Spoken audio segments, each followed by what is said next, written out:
So today, guys, I'm going to be bringing you a build that has been my go-to so far for this episode. It's really a build that if you just don't like dying, you will really enjoy this build. It's all about being as tanky as you possibly can as a hunter.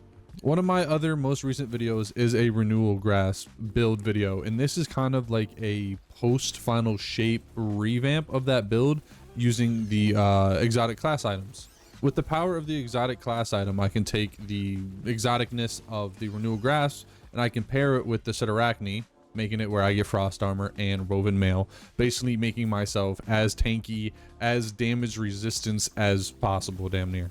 This has been by far my favorite go-to build in any type of high-end content. As you can see in the gameplay right now, this is a legend nether, but this has also been my go-to for any type of GM. I really just like the aspect of I can let my teammates do all the dirty work, mainly with Arc Titan, especially this episode with how busted Arc Titan is. I can pair with 2 Arc Titans, let them do all the dirty work of just killing everything, and I can kind of sit in the back and babysit them and keep them alive by throwing dust field grenades at them. Along with the exotic class item and basically really becoming a tank, we're going to really focus into playing into the seasonal artifact, really, by making sure that we are proccing a whole bunch of volatile rounds, which will also proc Silas Executioner, which is on this build to make us turn invis. This is the first Prismatic build I am posting on my channel, so I figured might as well start with one that is near and dear to my heart. So yeah, now let's get straight into the nitty-gritty nerdy details of the build by showing you exactly what mods and what perks and all that to run. Alright, so the entirety of this build is going to completely revolve around this specific exotic hunter cloak. So you're going to want Spirit of Renewal. This basically will make it where anytime you throw a dust field grenade, if you stand in it, you will build stacks of frost armor all the way up to ×5. And then anytime an enemy is inside of it, they also deal reduced damage. And then for the other perk, you're going to want Spirit of the Subclass. This makes it where anytime you throw a grenade, you'll gain woven mail. So as you can see, by throwing 1 dust field grenade and standing in it, you'll gain woven mail and ×5 frost armor, which is a nuts combo. And since we're going to be using an exotic class item, we're obviously going to be on Prismatic. In terms of super, you can honestly use whatever you prefer. I like Silence and Squall the most just because of its ability to add clear and also do DPS. For your dodge, use whatever you prefer. I like Gambler's Dodge just to get our melee back quicker, which I actually use a lot for this build. Use whatever jump you want. In terms of melee, I prefer Withering Blade, but you can honestly use whatever you want. I like Withering Blade for 2 reasons. 1, it applies slow, which pairs really well with Stylish Executioner over here. And 2, we get 2 charges of it, which will help increase basically how much we're proccing our mods. For grenade, obviously Dust Field Grenade, that's the whole point of this build. For your first aspect, you're going to run Stylish Executioner. This basically makes it where anytime you kill someone with an elemental debuff, you will turn invisible.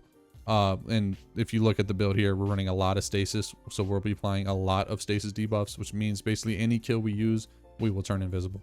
We're also going to be using Winter Shroud. Makes it where anytime we dodge, it slows nearby enemies. We're using this basically just so we can proc Stylish Executioner even easier. Now for the fragments, you're going to want Facet of Hope, Facet of Ruin, Facet of Solitude, Facet of Dawn, and Facet of Protection. Now for weapons, honestly, the nice part about this build is you're not really tied down to any type of specific weapon. You can honestly use whatever you like, whatever you prefer. Now, in terms of mod on your helmet, you're going to want to run any kind of ammo finder you prefer. I like running special ammo finder for my Tenacious Mastery.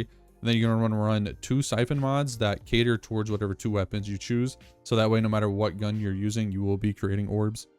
On the gauntlets, I run 2 copies of Impact Induction. This basically just makes it where anytime you cause damage with a melee, you'll get your grenade back quicker, which is why I like running Withering Blade, because I get 2 charges, which means I get to proc this twice. And then you're going to want to run 1 copy of Grenade Kickstart. Now on the chest piece, run whatever damage resistance you prefer. I like Concussive Dampener the most because this game has a bunch of AoE people in it. I run Charged Up just to get our armor charge quicker. And then I also run Harmonic Reserve just so I can get more ammo on my Tenacious Mastery.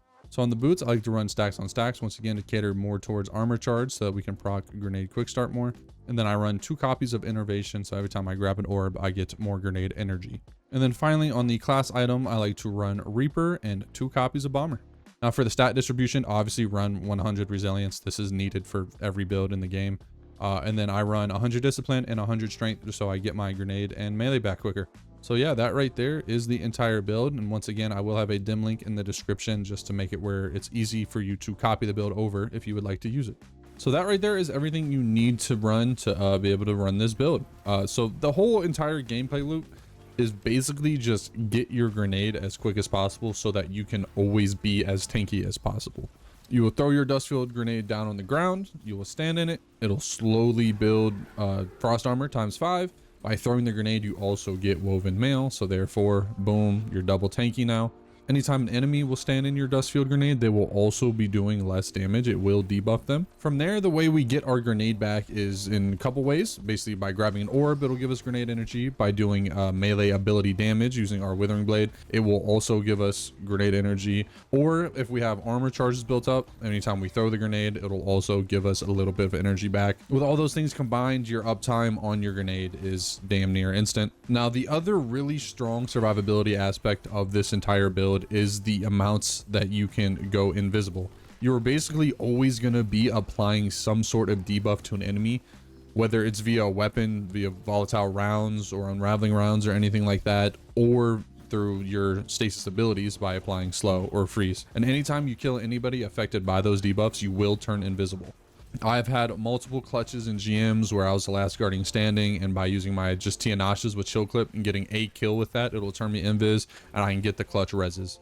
But yeah, it's a pretty straightforward and simple build. You don't really gotta go out of your way to do anything extra, which is honestly probably why I like it as much as I do, because I'm not a big fan of super complicated, intricate builds. If you have any kind of recommendations or changes you would like to add to the build, please go ahead and drop them down below in the comments. I'm always open to changing these builds to make them better in any type of way. Yes, I make build videos, but even I am not perfect when it comes to these builds, so I would like your input as well. Also, let me know if there's any type of builds you'd like to see in the future. But yeah, I'm just going to let the rest of this expert nether gameplay footage kind of just let it play on its own without me talking. And all you fine ladies and gentlemen, have a great rest of your day.